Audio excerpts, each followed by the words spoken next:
Salut à tous, c'est Cyrielle de Raison Famille, bienvenue sur la chaîne. Là on se balade dans les jardins de l'Alcazar de Séville, donc c'est le palais royal de Séville qui est absolument magnifique. On a vu le palais à l'intérieur et puis là donc on est dans les jardins qui sont immenses. Malheureusement on n'a pas un beau soleil donc je suis un peu déçue pour ça. Mais bon, voilà, on passe quand même un bon moment et puis il fait pas très froid. Et le palais en lui-même, il est vraiment splendide. Il y a des influences évidemment de la période musulmane. Enfin déjà, ça date de l'Empire romain. Ensuite, il y a des influences évidemment musulmanes. Et puis après, il y a les chrétiens. Chacun a apporté sa pierre à l'édifice finalement. Donc ça fait un palais avec des architectures très variées et quand même harmonieux malgré tout. Il est absolument, enfin voilà, il est juste, c'est une perle quoi, c'est vraiment magnifique. Donc voilà, si tu viens à Séville, de toute façon, quoi qu'il arrive, c'est un passage obligé, c'est un must avec la cathédrale qui est juste à côté. De toute façon, le centre historique n'est pas très grand, donc c'est facile de se rendre d'un lieu à un autre, mais vraiment l'Alcazar a quelque chose de particulier. Alors, du coup, ce dont je voulais te parler aujourd'hui, c'est, tu sais, de ces personnes qui ont un certain âge et puis qui nous disent souvent tiens, je vais aller me poser là moi, je vais m'asseoir là, et qui nous disent souvent de mon temps c'était mieux, de mon temps les enfants étaient sages, de mon temps les enfants étaient moins colériques, de mon temps les enfants obéissaient, ils n'avaient pas leur mot à dire. Ah bah oui, effectivement, et c'est vrai que ça, enfin, je veux dire, c'est véridique, ça se vérifie. À l'époque, les enfants, on leur demandait pas vraiment leur avis sur les choses, on leur laissait pas vraiment la parole, ils participaient pas aux conversations des adultes, hein. Ils étaient dans leur coin, on jouait pas trop avec eux, et puis surtout on les laissait pas exprimer leurs émotions. Ces personnes-là, souvent elles disent, moi quand je vois les enfants aujourd'hui, ils sont colériques, ils vont dans tous les sens, ils sont pas sages, ils respectent pas leurs parents, etc.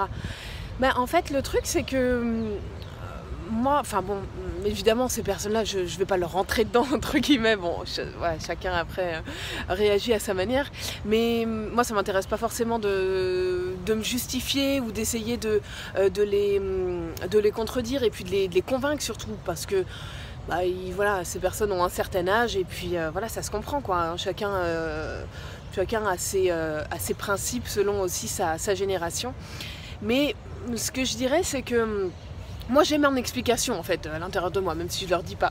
Et du coup, ce que je pense c'est que aujourd'hui, en tout cas, on essaye, même si c'est pas encore tout à fait établi, mais on essaye de laisser les enfants s'exprimer un peu plus, on leur donne un peu plus la parole, et puis surtout on leur permet à travers de toute façon surtout la parentalité positive, à travers l'éducation bienveillante, tout ce que, enfin cette nouvelle éducation entre guillemets, on essaye de permettre à l'enfant d'exprimer ses émotions, d'exprimer ses colères, d'exprimer sa joie aussi, d'exprimer sa tristesse, alors qu'à l'époque on disait souvent mais non mais tu te mets pas en colère comme ça, un petit garçon ça doit être sage, une petite fille ça doit être sage, un petit garçon il pleure pas, il n'a pas le droit de pleurer, tu as des phrases comme ça, et du coup bah, en fait les enfants ravalaient, alors si c'est la colère, ils ravalaient leur colère,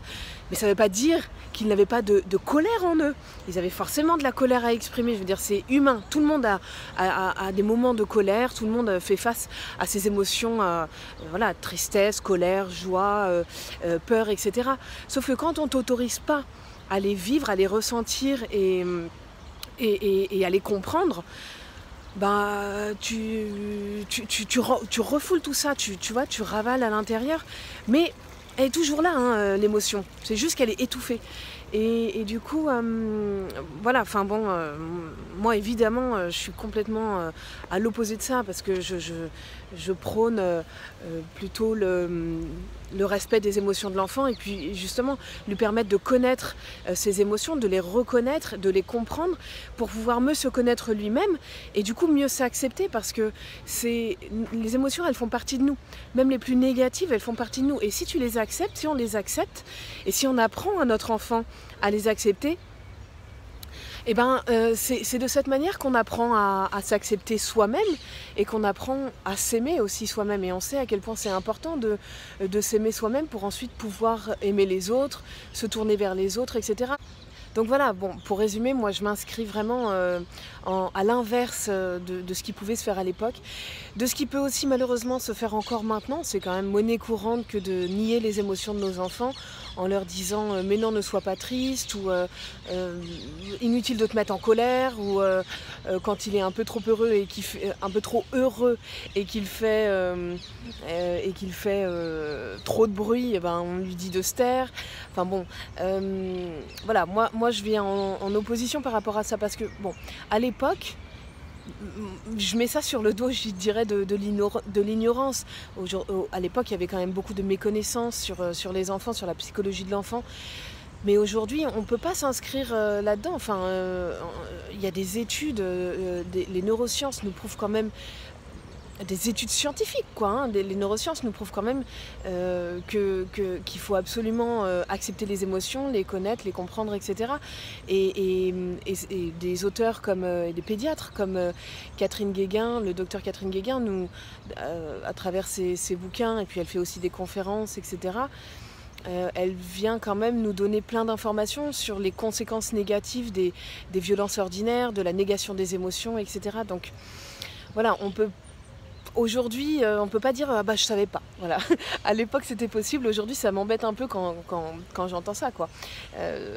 En tout cas moi ce que je veux dire c'est que c'est à portée de main. Voilà. Aujourd'hui c'est à portée de main, il suffit de se former, il suffit de s'informer, de s'instruire et tu vois, moi, toutes les lectures que je peux faire, la formation Montessori que j'ai pu faire, tout ça, ça vient s'inscrire là-dedans. Je pense que être parent, c'est pas inné, ça s'apprend. Voilà, ça s'apprend. Moi, j'ai décidé de me former là-dessus parce que ça me passionne aussi, que j'ai envie de faire les choses bien, que ça me fascine aussi de comprendre le cerveau de mon enfant, de comprendre la façon dont il fonctionne et comprendre son comportement qui vient de là, évidemment. Donc,